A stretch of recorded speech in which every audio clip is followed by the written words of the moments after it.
High ಸ್ನೇಹಿತರೆ, ನಮಸ್ಕಾರ. Hope you all are doing good. ಇವತ್ತಿನ ಈ ಒಂದು ಎಪಿಸೋಡಲ್ಲಿ ಕರ್ನಾಟಕದ ಜಲಸಂಪನ್ಮೂಲಗಳ ಬಗ್ಗೆ ಅಧ್ಯಯನ ಮಾಡ್ತಾ ಹೋಗೋಣ. ಈ ಕಾನ್ಸೆಪ್ಟನ್ನು ನಾವು ನಮ್ಮ 9ನೇ ತರಗತಿಯ ಸಮಾಜ ವಿಜ್ಞಾನದ ಪುಸ್ತಕದಿಂದ ತೆಗೆದುಕೊಂಡಿರ್ತಕ್ಕಂಥದ್ದು. ನಿಮಗೆಲ್ಲ ಗೊತ್ತಿರೋ ಹಾಗೆ 8ನೇ ತರಗತಿಯಿಂದ 10ನೇ ತರಗತಿವರೆಗಿನ ಪಠ್ಯ ಪುಸ್ತಕಗಳು ನಮಗೆ ಬೇಸಿಕ್ಸ್ ಆಗಿರ್ತಾವೆ. ಯಾವುದೇ ಒಂದು ಕಾಂಪಿಟೇಟಿವ್ ಎಕ್ಸಾಮ್ ಪ್ರಿಪೇರ್ ಆಗಬೇಕಾದ್ರೂ ಫಸ್ಟ್ ಅವುಗಳನ್ನು ನಾವು ಮುಗಿಸಲೇಬೇಕು.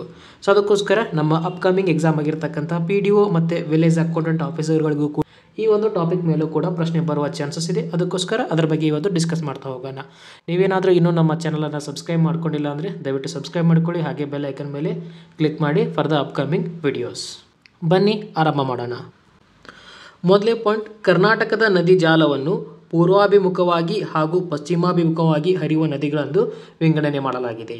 ಸೊ ಇದು ನಮ್ಮ ಕರ್ನಾಟಕ ಮ್ಯಾಪ್ ಅಂತ ಕನ್ಸಿಡರ್ ಮಾಡಿದರೆ ಕೆಲವೊಂದಿಷ್ಟು ನದಿಗಳು ಪಶ್ಚಿಮಕ್ಕೆ ಹರಿಯುತ್ತವೆ, ಹಾಗೆ ಕೆಲವೊಂದಿಷ್ಟು ನದಿಗಳು ಪೂರ್ವಕ್ಕೆ ಹರಿಯುತ್ತವೆ. ಓಕೆ, ಅದಕ್ಕೋಸ್ಕರ ಎರಡು ವಿಭಾಗ, ಒಂದು ಪೂರ್ವಾಭಿಮುಖವಾಗಿ ಹರಿಯುವ ನದಿ, ಇನ್ನೊಂದು ಪಶ್ಚಿಮಾಭಿಮುಖವಾಗಿ ಹರಿಯುವ ನದಿ. ಈಸ್ಟರ್ನ್ ಫ್ಲೋಯಿಂಗ್ ರಿವರ್ಸ್ ಹಾಗೆ ವೆಸ್ಟರ್ನ್ ಫ್ಲೋಯಿಂಗ್ ರಿವರ್ಸ್ ಅಂತ ಹೇಳಿ ನಾವು ಇಂಗ್ಲೀಷಲ್ಲಿ ಕರಿತೀವಿ. ಸೊ ಇದರಲ್ಲಿ ಪೂರ್ವಾಭಿಮುಖವಾಗಿ ಹರಿಯುವ ನದಿಗಳು ಯಾವುದು? ಕೃಷ್ಣಾ ನದಿ, ಕಾವೇರಿ ನದಿ, ಪೆನ್ನಾರ್ ನದಿ ಹಾಗೆ ಪಾಲಾರ್ ನದಿಗಳು.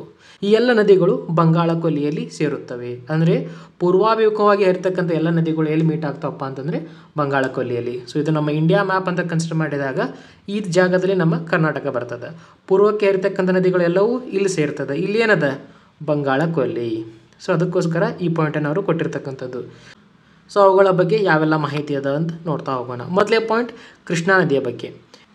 ದಕ್ಷಿಣ ಭಾರತದ ಎರಡನೆಯ ಮುಖ್ಯ ನದಿ ಅಂತೇಳಿ ಈ ಕೃಷ್ಣಾ ನದಿಯನ್ನು ಕರಿತೀವಿ. ಎಲ್ಲಿ ಹುಡ್ಕೊಳ್ತದಪ್ಪ? What is the origin place? So ಇದು ಉಗಮಗೊಳ್ತಕ್ಕಂಥದ್ದು ಮಹಾಬಲೇಶ್ವರದಲ್ಲಿ, ಮಹಾರಾಷ್ಟ್ರದ ಮಹಾಬಲೇಶ್ವರದಲ್ಲಿ ಉಗಮಗೊಳ್ತದೆ. ಟೋಟಲ್ ಆಗಿ ಎಷ್ಟು ಕಿಲೋಮೀಟರ್ಗಳ ತನಕ ಹರಿತದ before it enters into the ಬಂಗಾಳ ಕೊಲ್ಲಿ ಅಂತ ನೋಡಿದರೆ 1392 ಕಿಲೋಮೀಟರ್. ಅಂದರೆ ಬಂಗಾಳ ಕೊಲ್ಲಿಯನ್ನು ಸೇರೋದಕ್ಕಿಂತ ಮುಂಚೆ ತನ್ನ ಉಗಮದ ಸ್ಥಾನದಿಂದ ಬಂಗಾಳ ಕೊಲ್ಲಿಯನ್ನು ಸೇರುವ ತನಕ ಕ್ಯಾಲ್ಕುಲೇಟ್ ಮಾಡಿದಾಗ 1392 ಕಿಲೋಮೀಟರ್. ನೆಕ್ಸ್ಟ್ ಏನು ಕೊಟ್ಟಿದ್ದೀವಿ ನಾವು? ಕರ್ನಾಟಕದಲ್ಲಿ ಮಾತ್ರ ಹರಿತಕ್ಕಂಥ ಉದ್ದವನ್ನು ಕೊಟ್ಟಿದ್ದೀವಿ ಕರ್ನಾಟಕದ ಎಕ್ಸಾಮ್ ದೃಷ್ಟಿಯಿಂದ. So 480 kilometres inside Karnataka flow ಆಗ್ತಕ್ಕಂಥದ್ದು ಕೃಷ್ಣಾ ನದಿ. ಕೃಷ್ಣಾ ನದಿಯ ಉಪನದಿಗಳು ಯಾವುದು? What all are the tributaries of Krishna river?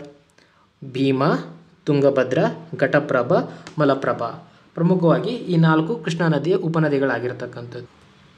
ಈ ಕೃಷ್ಣಾ ನದಿ ಅನ್ನೋದು ಏನದಲ್ಲ, ಉತ್ತರ ಕರ್ನಾಟಕದ ಜನರಿಗೆ ಜೀವನಾಡಿ ಇದ್ದಂಗೆ.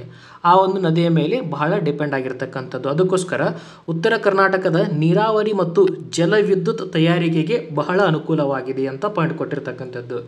ಸ್ನೇಹಿತರೆ, ಇವತ್ತು ಡಿಸ್ಕಸ್ ಮಾಡ್ತಕ್ಕಂಥ ಈ PDF ಅನ್ನು ಕೂಡ ನಾನು ಟೆಲಿಗ್ರಾಮ್ ಚಾನಲಲ್ಲಿ ಹಾಕಿರ್ತೀನಿ. ನೀವೇನಾದರೂ ಇನ್ನೂ ಚಾನಲ್ಗೆ ಜಾಯ್ನ್ ಆಗಿಲ್ಲ ಅಂದರೆ ದಯವಿಟ್ಟು ಜಾಯ್ನ್ ಆಗಿ. ಅದರ ಲಿಂಕನ್ನು ಡಿಸ್ಕ್ರಿಪ್ಷನ್ ಬಾಕ್ಸ್ನಲ್ಲಿ ಕೊಟ್ಟಿರ್ತೇನೆ. ಓಕೆ, ಅಲ್ಲಿಂದ ನೀವು ಈ PDF ಅನ್ನು ಡೌನ್ಲೋಡ್ ಮಾಡ್ಕೊಂಡು ಓದ್ಕೋಬಹುದು. ಸೊ ಉತ್ತರ ಕರ್ನಾಟಕದಲ್ಲಿ ನೀರಾವರಿಗೆ ಇದರ ಮೇಲೆ ಅವಲಂಬಿತರಾಗಿದ್ದಾರೆ ಅಂತ ನಿಮಗೆ ಗೊತ್ತಾಯಿತು. ನೆಕ್ಸ್ಟ್ ಎರಡನೇ ನದಿ ಯಾವುದು? ನಮ್ಮ ಕರ್ನಾಟಕದಲ್ಲಿ ಪ್ರಮುಖವಾಗಿ ಬರ್ತಕ್ಕಂಥದ್ದು ಕಾವೇರಿ ನದಿ. ಇದನ್ನು ಕರ್ನಾಟಕದ ಅತಿ ಪ್ರಮುಖ ನದಿ ಅಂತೇಳಿ ಕರಿತೀವಿ. ದಕ್ಷಿಣ ಕರ್ನಾಟಕದ ಜನರು ಕಂಪ್ಲೀಟಾಗಿ ಈ ನದಿ ಮೇಲೆ ಡಿಪೆಂಡ್ ಆಗಿರ್ತಕ್ಕಂಥದ್ದು. ಇದನ್ನು ದಕ್ಷಿಣದ ಗಂಗೆ ಕೂಡ ಅಂತೇಳಿ ಅದಕ್ಕೋಸ್ಕರನೇ ಕರಿತಾ ಇರೋದು. ಎಕ್ಸಾಮಲ್ಲಿ ಕೇಳ್ಬೋದು, ದಕ್ಷಿಣದ ಗಂಗೆ ಎಂದು ಯಾವ ನದಿಯನ್ನು ಕರೀತಾರ? ದಕ್ಷಿಣದ ಗಂಗೆ ಅಂತೇಳಿ ಕಾವೇರಿ ನದಿಗೆ ಕರೀತಾರ. ಎಲ್ಲಿ ಉಗಮಗೊಳ್ತದಪ್ಪ ಇದು? ಬ್ರಹ್ಮಗಿರಿ ಹಿಲ್ಸಲ್ಲಿ. ಓಕೆ, ಬ್ರಹ್ಮಗಿರಿ ಹಿಲ್ಸ್, ಕೊಡಗು ಜಿಲ್ಲೆಯ ತಲಕಾವೇರಿ. ಓಕೆ, ಕೊಡಗು ಜಿಲ್ಲೆಯ ತಲಕಾವೇರಿಯಲ್ಲಿ, ಹಾಗೆ ಕರ್ನಾಟಕ ಮತ್ತು ತಮಿಳುನಾಡು ಈ 2 ರಾಜ್ಯಗಳ ಮುಖಾಂತರ ಹರಿತಕ್ಕಂಥದ್ದು. ಕೇಳ್ಬೋದು ಯಾವ ರಾಜ್ಯಗಳ ಮುಖಾಂತರ ಹರಿತದ ಅಂತೇಳಿ? ಕರ್ನಾಟಕ ಮತ್ತು ತಮಿಳುನಾಡು ಅಂತ ನಿಮಗೆ ಗೊತ್ತಿರಬೇಕು. ಟೋಟಲ್ ಲೆಂತ್ ಎಷ್ಟಿದ್ರದ್ದು? 804. ನಾವು ಹೆಂಗೆ ಕೃಷ್ಣಾ ನದಿದು 1392 ಕಿಲೋಮೀಟರ್ ಅಂತ ಅಧ್ಯಯನ ಮಾಡಿದ್ದೀವಲ್ಲ, ಅದೇ ರೀತಿಯಾಗಿ ಕಾವೇರಿ ನದಿಯ ಉದ್ದ 804 ಕಿಲೋಮೀಟರ್. ಆ 804ರಲ್ಲಿ ಕರ್ನಾಟಕದಲ್ಲಿ ಹಾಯ್ದು ಹೋಗ್ತಕ್ಕಂಥದ್ದು 380 ಕಿಲೋಮೀಟರ್. ಸೊ ನಿಮ್ಗೆ ಗೊತ್ತಾಗ್ತಾ ಇದೆ, ಕೃಷ್ಣಾ ನದಿಗಿಂತ ಕಡಿಮೆ ಇದು ನಮ್ಮ ಕರ್ನಾಟಕದಲ್ಲಿ ಹಾದು ಹೋಗ್ತಕ್ಕಂಥದ್ದು. ಕೃಷ್ಣಾ ನದಿ ಎಷ್ಟಾಗಿತ್ತು? 480 ಕಿಲೋಮೀಟರ್ ಆಗಿತ್ತು. ಬಟ್ ಇದು ಅದಕ್ಕಿಂತ ಒಂದು 100 ಕಿಲೋಮೀಟರ್ ಕಡಿಮೆ, ಅಂದರೆ 380 ಕಿಲೋಮೀಟರ್ ಮಾತ್ರ ನಮ್ಮ ಕರ್ನಾಟಕದಲ್ಲಿ ಹಾಯ್ತದೆ. Next slide. ಈ ಕಾವೇರಿ ನದಿಯ ಉಪನದಿಗಳು ಯಾವುದು? ಟ್ರಿಬ್ಯೂಟರೀಸ್ ಯಾವುದು? ಎಕ್ಸಾಮಲ್ಲಿ ಕೇಳ್ತಾರೆ. ಕೆಲವೊಂದಿಷ್ಟು ಕೊಟ್ಬಿಟ್ಟು ಇವುಗಳಲ್ಲಿ ಯಾವುದು ಕಾವೇರಿ ನದಿಯ ಉಪನದಿ ಅಥವಾ ಯಾವುದು ಕಾವೇರಿ ನದಿಯ ಉಪನದಿಯಲ್ಲ ಅಂಥೇಳಿ ಈ ರೀತಿಯಾಗಿರ್ತಕ್ಕಂಥ ಪ್ರಶ್ನೆಗಳನ್ನು ಎಕ್ಸ್ಪೆಕ್ಟ್ ಮಾಡ್ಬೋದಾಗಿದೆ. ಅದಕ್ಕೋಸ್ಕರ ಯಾವ್ಯಾವುದಪ್ಪ ಕಾವೇರಿ ನದಿಯ ಉಪನದಿಗಳು ತಿಳ್ಕೊಬೇಕಾಗ್ತದೆ? ಹೇಮಾವತಿ, ಹಾರಂಗಿ, ಲೋಕಪಾವನಿ, ಅರ್ಕಾವತಿ, ಶಿಂಷಾ, ಲಕ್ಷ್ಮಣ ತೀರ್ಥ, ಕಪಿಲೆ, ಸುವರ್ಣವತಿ. ಸೊ ಈ ಎಲ್ಲವೂ ಏನಾಗಿದ್ದಾವ ಕಾವೇರಿ ನದಿಗೆ ಇರ್ತಕ್ಕಂಥ ಉಪನದಿಗಳು, ಟ್ರಿಬ್ಯೂಟ್ರೀಸ್. ಸೊ ಈ ಎಲ್ಲ ಉಪನದಿಗಳನ್ನು ನೆನಪಿಟ್ಕೊಳ್ಳೋಕ್ಕೆ ಒಂದು ಟ್ರಿಕ್ಕನ್ನು ಮಾಡಿದ್ದೀನಿ. ಎಕ್ಸಾಮಲ್ಲಿ ಇಂಪಾರ್ಟೆಂಟ್ ಆಗ್ತದೆ, ನೆನಪಿಟ್ಕೊಳ್ಳಿ. ಈ ಒಂದು ವಾಕ್ಯವನ್ನು ನೆನಪಿಟ್ರೆ that is more than sufficient. ಏನಪ್ಪ ಅದು? ಸುವರ್ಣ ಲೋಕಪಾವನಿ ಎಂಬ ಶಿಂಷಾ ಗ್ರಾಮದ ಹುಡುಗಿ ಅಚ್ಚ ಕನ್ನಡದಲ್ಲಿ ಹಾಡನ್ನು ಹೇಳುತ್ತಾಳೆ. Let me repeat one more time. Suvarna Lokapavani ಎಂಬ ಶಿಂಷಾ ಗ್ರಾಮದ ಹುಡುಗಿ ಅಚ್ಚ ಕನ್ನಡದಲ್ಲಿ ಹಾಡನ್ನು ಹೇಳುತ್ತಾಳೆ. ಸೊ ಯಾವ ರೀತಿಯಾಗಿ? ಮೊದಲೇದಾಗಿ ನೋಡಿ, ಸುವರ್ಣ, ಓಕೆ, ಇದು ಈ ಒಂದು ನದಿಯನ್ನು ರಿಪ್ರೆಸೆಂಟ್ ಮಾಡ್ತದೆ. ಲೋಕಪಾವನಿ ಈ ನದಿಯನ್ನು ರಿಪ್ರೆಸೆಂಟ್ ಮಾಡ್ತದೆ. ನೆಕ್ಸ್ಟ್ ಎಂಬ ಶಿಂಷಾ, ಓಕೆ, ಅದಕ್ಕೋಸ್ಕರ ಶಿಂಷಾ ಇಲ್ಲಿ ಬಂತು. ನೆಕ್ಸ್ಟ್ ಗ್ರಾಮದ ಹುಡುಗಿ ಬಿಡಿ. ಆಮೇಲೆ ಅಚ್ಚ ಅನ್ನೋದೇನು ರಿಪ್ರೆಸೆಂಟ್ ಮಾಡ್ತದೆ? ಅರ್ಕಾವತಿಯನ್ನು ರಿಪ್ರೆಸೆಂಟ್ ಮಾಡ್ತದೆ. ಕನ್ನಡದಲ್ಲಿ ಕ ಅನ್ನೋದು ಕಪಿಲೆಯನ್ನು ರಿಪ್ರೆಸೆಂಟ್ ಮಾಡ್ತದೆ. ಹಾಡನ್ನು ಹಾರಂಗಿಯನ್ನು ರಿಪ್ರೆಸೆಂಟ್ ಮಾಡ್ತದೆ. ಹೇಳುತ್ತಾಳೆ ಹೇ ಅನ್ನೋದು ಹೇಮಾವತಿಯನ್ನು. ಸೊ ಆ ಒಂದು ಪದಗಳ ಪ್ರತಿಯೊಂದು ಮೊದಲನೇ ಅಕ್ಷರಗಳು ತುಂಬ ಇಂಪಾರ್ಟೆಂಟ್ ಆಗ್ತದೆ. ಸುದಿಂದ ಸುವರ್ಣ, ಲೋದಿಂದ ಲೋಕಪಾವನಿ, ಸಿದಿಂದ ಶಿಂಷಾ, ಹಾಗೆ ಅದಿಂದ ಅರ್ಕಾವತಿ, ಕದಿಂದ ಕಪಿಲೆ, ಹಾದಿಂದ ಹಾರಂಗಿ, ಹೇದಿಂದ ಹೇಮಾವತಿ. ಸುವರ್ಣ ಲೋಕಪಾವನಿ ಎಂಬ ಶಿಂಷಾ ಗ್ರಾಮದ ಹುಡುಗಿ ಅಚ್ಚ ಕನ್ನಡದಲ್ಲಿ ಹಾಡನ್ನು ಹೇಳುತ್ತಾಳೆ. ಇದೇ ರೀತಿಯಾಗಿ ನಿಮಗೂ ಏನಾದರೂ ನೆನಪಿಟ್ಕೊಳ್ಳೋಕ್ಕೆ ಟ್ರಿಕ್ಸ್ ಏನಾದರೂ ಗೊತ್ತಿದ್ದಂದರೆ ಕಮೆಂಟಲ್ಲಿ ತಿಳಿಸಿ, ಮತ್ತೊಬ್ಬರಿಗೆ ಅದು ಹೆಲ್ಪ್ ಆಗ್ತದೆ. ಸೊ ನನಗೆ ಗೊತ್ತಿರತಕ್ಕಂಥದ್ದನ್ನು ನಾನು ಇಲ್ಲಿ ಕೊಟ್ಟಿದ್ದೀನಿ. ಸೊ ಇದು ಕೂಡ ಕೃಷ್ಣಾ ನದಿಯ ತರಹಾಗೆ ದಕ್ಷಿಣ ಕರ್ನಾಟಕದಲ್ಲಿ ಕೃಷಿ, ಕೈಗಾರಿಕೆ, ಕುಡಿಯುವ ನೀರಿನ ಪೂರೈಕೆಗೆ ಈ ನದಿ ಬಹು ಉಪಯುಕ್ತ ಆಗಿರ್ತಕ್ಕಂಥದ್ದು. ಪ್ರಮುಖವಾಗಿ ಬೆಂಗಳೂರಿಗೆಲ್ಲ ನೀರು ಸಪ್ಲೈ ಮಾಡ್ತಕ್ಕಂಥದ್ದೇ ಈ ಕಾವೇರಿ ರಿವರ್ ಆಗಿರ್ತಕ್ಕಂಥದ್ದು. ನೆನಪಿಟ್ಟುಕೊಳ್ಳಿ, ನೀರಿನ ಒಂದು ಉಪಯೋಗ ಬಹಳ ಕಂಡುಬರ್ತದೆ ಕಾವೇರಿ ನದಿದು. ಮತ್ತು ಬೇರೆ ಎರಡು ನದಿಗಳನ್ನು ಯಾವ್ದು ನೋಡಿದ್ವಿ ನಾವು ಪೂರ್ವಕ್ಕೆ ಹರಿತಕ್ಕಂಥದ್ದು? ಪೆನ್ನಾರ್ ಮತ್ತು ಪಾಲಾರ್. ಇವು ಕೂಡ ಪೂರ್ವಕ್ಕೆ ಹರಿತಕ್ಕಂಥ ನದಿಗಳು.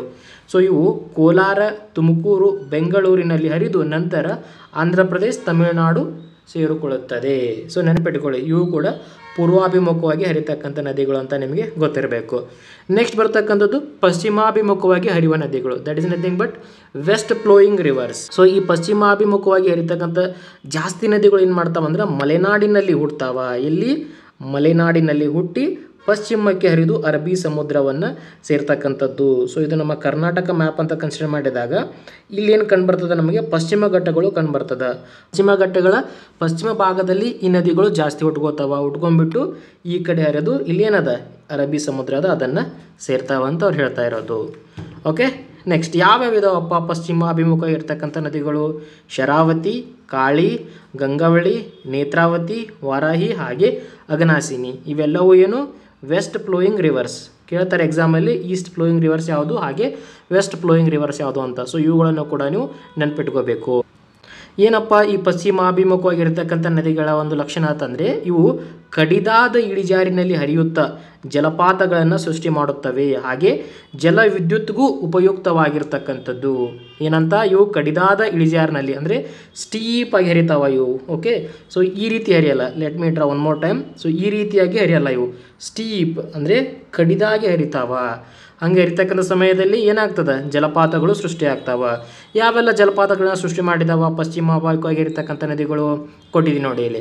ಮೊದಲೇದಾಗಿ ಜೋಗ ಜಲಪಾತ. ಇದು ಶರಾವತಿ ನದಿಗೆ ಸೃಷ್ಟಿಯಾಗಿರ್ತಕ್ಕಂಥದ್ದು. ವೆರಿ ಇಂಪಾರ್ಟೆಂಟ್, ಎಕ್ಸಾಮಲ್ಲೇ ಕೇಳ್ತಾರೆ. ಜೋಗ ಜಲಪಾತವು ಶರಾವತಿ ನದಿಗೆ ಸೃಷ್ಟಿಯಾಗಿದೆ. ಹಾಗೆ ಇದು ಎಷ್ಟು ಎತ್ತರವಾಗಿದೆ? 250 ಮೀಟರ್ ಎತ್ತರವಾಗಿರ್ತಕ್ಕಂಥದ್ದು. 250 253. Make it as 253 metres. Next, ಇದು ಭಾರತದ ಎತ್ತರದ ಜಲಪಾತವೂ ಕೂಡ ಹೌದು. ನೆನಪಿಟ್ಟುಕೊಳ್ಳಿ, ಇದನ್ನು ಕೂಡ ಕೇಳಬಹುದು. ಎತ್ತರದ ಜಲಪಾತ ಭಾರತ ಅಂತ ಕನ್ಸಿಡರ್ ಮಾಡಿದಾಗ that is Jog. Next, Gokak falls. ಇದು ಯಾವ ನದಿಗೆ ಅಂತ ನೋಡಿದರೆ ಘಟಪ್ರಭಾ ನದಿಗೆ. ಇದನ್ನು ಭಾರತದ ನಯಗರ ಅಂತ ಕೂಡ ಕರೀತಾರೆ, ನೆನಪಿಟ್ಕೊಳ್ಳಿ. ಓಕೆ, ಗೋಕಾಕ್ ಫಾಲ್ಸ್ ಯಾವ ನದಿ ಅಂತ ಕೇಳಿದರೆ ಘಟಪ್ರಭಾ ಅಂತ ನೆನಪಿಟ್ಕೋಬೇಕು. ನಂತರ ಬಂಡಾಜೆ ಜಲಪಾತ. ಇದು ನೇತ್ರಾವತಿ ನದಿಗೆ. ಇದನ್ನು ಕೂಡ ಕೇಳಿದರೆ ಪ್ರಿವಿಯಸ್ ಎಕ್ಸಾಮ್ಸ್ಗಳಲ್ಲಿ, ಜಸ್ಟ್ ರಿಮೆಂಬರ್. ನೆಕ್ಸ್ಟ್ ಬರ್ತಕ್ಕಂಥದ್ದು ಉಂಚಳ್ಳಿ ಜಲಪಾತ. ಸೊ ಇದನ್ನು PC ಅಂತ ಪರೀಕ್ಷೆಗಳಲ್ಲಿ ಅದೆಷ್ಟು ಸಾರ್ತಿ ಕೇಳಿದಾರೋ ಗೊತ್ತೇ ಇಲ್ಲ. ವೆರಿ ವೆರಿ ಇಂಪಾರ್ಟೆಂಟ್, ಸರಿನಾ? ಉಂಚಳ್ಳಿ ಜಲಪಾತ. ಓಕೆ, ಯಾವ ನದಿಗಪ್ಪ ಅಂದರೆ ಇದು ಅಘನಾಶಿನಿ ನದಿಗೆ ಸೃಷ್ಟಿಯಾಗಿರ್ತಕ್ಕಂಥದ್ದು. ಎಲ್ಲವೂ ಇಂಪಾರ್ಟೆಂಟ್, ನೆನಪಿಟ್ಕೊಳ್ಳಿ. ಜೋಗ ಜಲಪಾತ ಶರಾವತಿಗೆ, ಗೋಕಾಕ್ ಜಲಪಾತ ಘಟಪ್ರಭಾ ನದಿಗೆ, ಬಂಡಾಜೆ ಜಲಪಾತ ನೇತ್ರಾವತಿ, ಉಂಚಳ್ಳಿ ಜಲಪಾತ ಅಘನಾಶಿನಿ ನದಿಗೆ. ನೆಕ್ಸ್ಟ್ ಬರ್ತಕ್ಕಂಥದ್ದು ಛಾಯಾ ಭಾಗವತಿ ಜಲಪಾತ. ಇದು ಡೋನಿ ನದಿಗೆ ಸೃಷ್ಟಿಯಾಗಿರ್ತಕ್ಕಂಥದ್ದು. ಇದನ್ನು ಕೂಡ ಪ್ರೀವಿಯಸ್ ಎಕ್ಸಾಮಲ್ಲಿ ಕೇಳಿದಾರ. ನೆಕ್ಸ್ಟ್ ಚುಂಚನಕಟ್ಟೆ ಕಾವೇರಿ ನದಿಗೆ, ಗಗನ ಚುಕ್ಕಿ ಬರ ಚುಕ್ಕಿ ಕಾವೇರಿ ನದಿಗೆ, ಹಾಗೆ ಮಾಗೋಡು ಜಲಪಾತ ಬೆಡ್ತಿ, ಇದು ಇಂಪಾರ್ಟೆಂಟ್. ಮಾಗೋಡು ಜಲಪಾತ ಬೆಡ್ತಿ ನದಿಗೆ ಸೃಷ್ಟಿಯಾಗ್ತಕ್ಕಂಥದ್ದು. ಈ ಎಲ್ಲ ಜಲಪಾತಗಳನ್ನು ನೀವು ನೆನ್ಪಿಟ್ಕೋಬೇಕು. ಜಲಪಾತಗಳು ಆದ ನಂತರ ನಾವು ಸಂಗಮದ ಬಗ್ಗೆ ತಿಳ್ಕೋಬೇಕು. ಸಂಗಮ ಅಂದರೆ ಏನು? ಎರಡು ನದಿಗಳು ಮೀಟ್ ಆಗ್ತಕ್ಕಂಥದ್ದು. ಬೆಸ್ಟ್ ಎಕ್ಸಾಂಪಲ್ ಯಾವುದು ಇದಕ್ಕೆ? ಕೂಡಲ ಸಂಗಮ. ಓಕೆ, ಸೊ ಇಲ್ಲಿ ಯಾವೆರಡು ನದಿಗಳು ಕೂಡಿದಾವ ಎಕ್ಸಾಮಲ್ಲಿ ಕೇಳ್ಬೋದು? ಮಲಪ್ರಭಾ ಮತ್ತು ಕೃಷ್ಣ, ಈ ಎರಡು ನದಿಗಳು ಮೀಟ್ ಆಗಿರ್ತಕ್ಕಂಥ ಪ್ಲೇಸ್ ಇದು. ಓಕೆ, ಸದ್ಯಕ್ಕೆ ಇದು ಪ್ರೇಕ್ಷಣೀಯ ಸ್ಥಳ ಕೂಡ ಹೌದು. ಸಾವಿರಾರು ಜನ ಅಲ್ಲಿ ಹೋಗ್ತಾರೆ, ಯಾಕಂದರೆ ಬಸವಣ್ಣನವರು ಐಕ್ಯ ಆಗಿದ್ದಾರೆ ಅಂತಕ್ಕಂಥ ನಂಬಿಕೆ.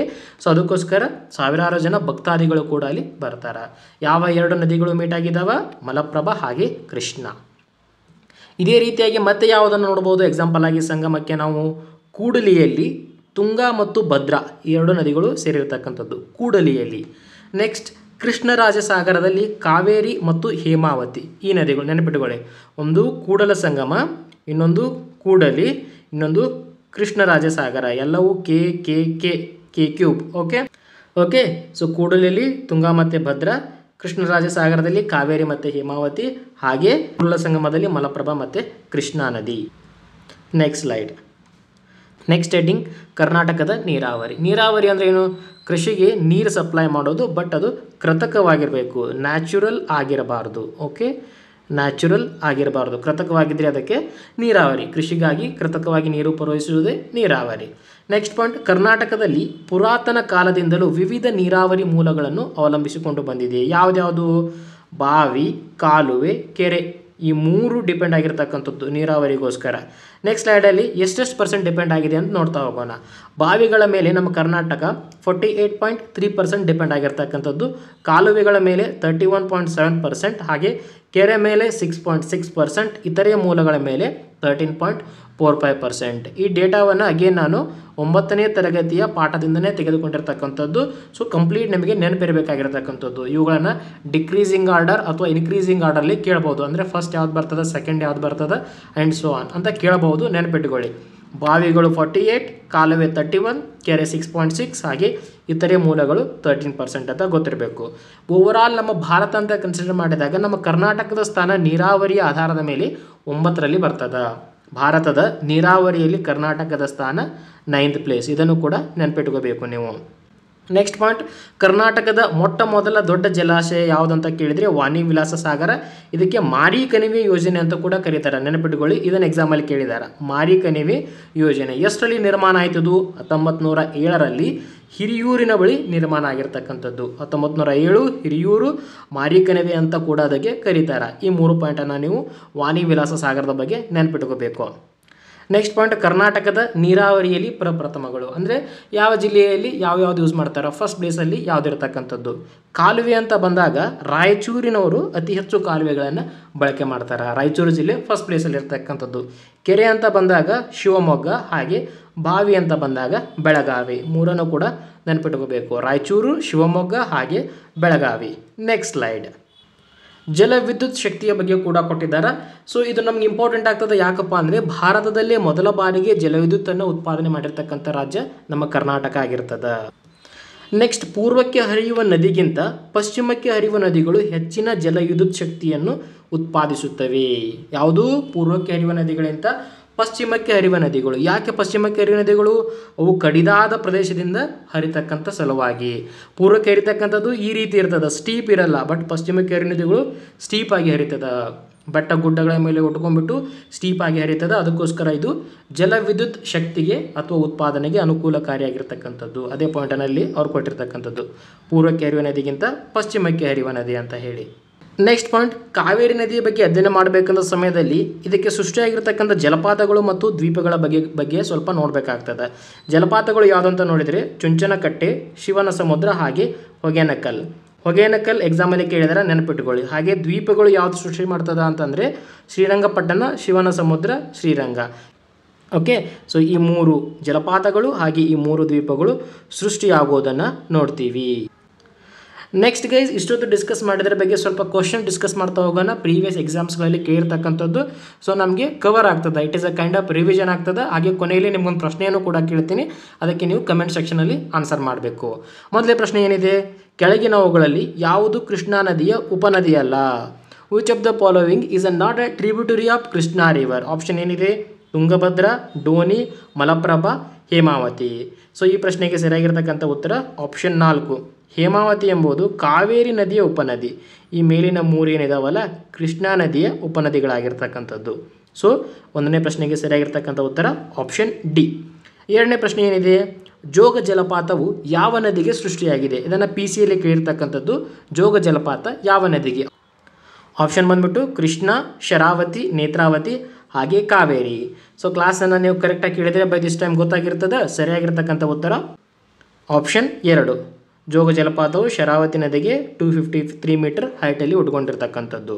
ಮುಂದಿನ ಪ್ರಶ್ನೆ, ಕಾಲುವೆ ನೀರಾವರಿಯಲ್ಲಿ ಈ ಕೆಳಗಿನ ಯಾವ ರಾಜ್ಯವು ಪ್ರಥಮ ಸ್ಥಾನದಲ್ಲಿದೆ? ಆಪ್ಷನ್ ಬಂದ್ಬಿಟ್ಟು ಬೀದರ್, ಓಕೆ, ರಾಯಚೂರು, ಬಿಜಾಪುರ ಹಾಗೆ ತುಮಕೂರು. ಕಾಲುವೆಯಲ್ಲಿ ಫಸ್ಟ್ ಇರ್ತಕ್ಕಂಥದ್ದು ಜಿಲ್ಲೆ ರಾಯಚೂರು ಆಗಿರ್ತದೆ. ಡಿಸ್ಕಸ್ ಮಾಡಿದ್ವಲ್ಲ ರಾಯಚೂರು. ಕೆರೆ ಯಾವ್ದು ಡಿಸ್ಕಸ್ ಮಾಡಿದ್ದೀವಿ? ಶಿವಮೊಗ್ಗ. ಹೋಪ್ ನಿಮಗೆ ನೆನಪಿದೆ ಅನ್ಕೊತೀನಿ. ನೆಕ್ಸ್ಟ್ ಪ್ರಶ್ನೆ, identify the option in which the river are given in north to south sequence. ನಾರ್ತ್ದಿಂದ ಸೌತ್ ಸೀಕ್ವೆನ್ಸಲ್ಲಿ ಕೇಳಿದಾರ. ಆಪ್ಷನ್ಸ್ಗಳನ್ನು ಒಂದು ಸಾರ್ತಿ ನೀವು ನೋಡ್ಕೊಂಬೇಡಿ, ನಾನು ಡೈರೆಕ್ಟ್ ಕರೆಕ್ಟ್ ಆನ್ಸರ್ ಹೇಳ್ತೀನಿ. ಈ ಪ್ರಶ್ನೆಗೆ ಸರಿಯಾಗಿರ್ತಕ್ಕಂಥ ಉತ್ತರ option 2. Palar, Ponnaiyar, Vaigai, Chittar, okay, Tamirabharani. So option 2 is the right answer. Next ಪ್ರಶ್ನೆ, ಕರ್ನಾಟಕದ ಜೀವನದಿ ಎಂದು ಯಾವುದನ್ನು ಕರೆಯುತ್ತಾರೆ? ಕಾವೇರಿ, ಕೃಷ್ಣ, ಭೀಮಾ, ಗೋದಾವರಿ. ಈ ಪ್ರಶ್ನೆಗೆ ಸರಿಯಾಗಿರ್ತಕ್ಕಂಥ ಉತ್ತರ ಆಪ್ಷನ್ 1 ಕಾವೇರಿ. ಇದನ್ನು ನಾವು ಕರ್ನಾಟಕದ ಜೀವನದಿ ಅಂತೇಳಿ ಕರಿತೀವಿ. ಕೃಷ್ಣಾ ನದಿಯ ಉಗಮಸ್ಥಾನ ಮಹಾಬಲೇಶ್ವರ. ಭೀಮಾ ಯಾವುದು? ಕೃಷ್ಣಾ ನದಿಯ ಉಪನದಿ. ಸೊ ಗೊತ್ತಾಗ್ತಾ ಇದೆಯಲ್ಲ. ನೆಕ್ಸ್ಟ್, ಈ ಪ್ರಶ್ನೆಗೆ ಉತ್ತರ ಏನಾಗ್ತದೆ ಅಂತ ಕಮೆಂಟ್ ಸೆಕ್ಷನಲ್ಲಿ ಹೇಳಬೇಕು. ಏನದ ಪ್ರಶ್ನೆ? ತಮಿಳುನಾಡು ರಾಜ್ಯದ ಉದ್ದವಾದ ನದಿ ಯಾವುದು? ಓಕೆ, ತಮಿಳುನಾಡಲ್ಲಿ ಇರ್ತಕ್ಕಂಥದ್ದು. ಇದು ನಮ್ಮ ನೇಬರಿಂಗ್ ಸ್ಟೇಟ್ ಅಲ್ವಾ. ಸೊ ಅದರ ಬಗ್ಗೆ ಕೂಡ ನಮಗೆ ಗೊತ್ತಿರಬೇಕು. ಈ ತಮಿಳುನಾಡು ರಾಜ್ಯದಲ್ಲಿ ಉದ್ದವಾಗಿ ಹರಿತಕ್ಕಂಥ ನದಿ ಯಾವುದಾಗಿರ್ತದೆ? ಆಪ್ಷನನ್ನು ಕೊಟ್ಟಿರಂಗಿಲ್ಲ. ಇವೇ ಗೂಗಲ್ ಆದರೂ ಮಾಡಿ ಅಥವಾ ನಿಮಗೆ ಆನ್ಸರ್ ಗೊತ್ತಿತ್ತಂದರೆ ಕಮೆಂಟ್ ಸೆಕ್ಷನಲ್ಲಿ ತಿಳಿಸಿ. Waiting for your reply. ಇಷ್ಟೊತ್ತು ನಮ್ಮ ಚಾನಲ್ನ ನೋಡಿರ್ತಕ್ಕಂಥ ತಮಗೆಲ್ಲರಿಗೂ ಧನ್ಯವಾದಗಳು. ಇದೇ ರೀತಿ ಸಪೋರ್ಟ್ ಮಾಡ್ತಾಯಿರಿ, ನೋಡ್ತಾಯಿರಿ. Thank you so much. Bye for now.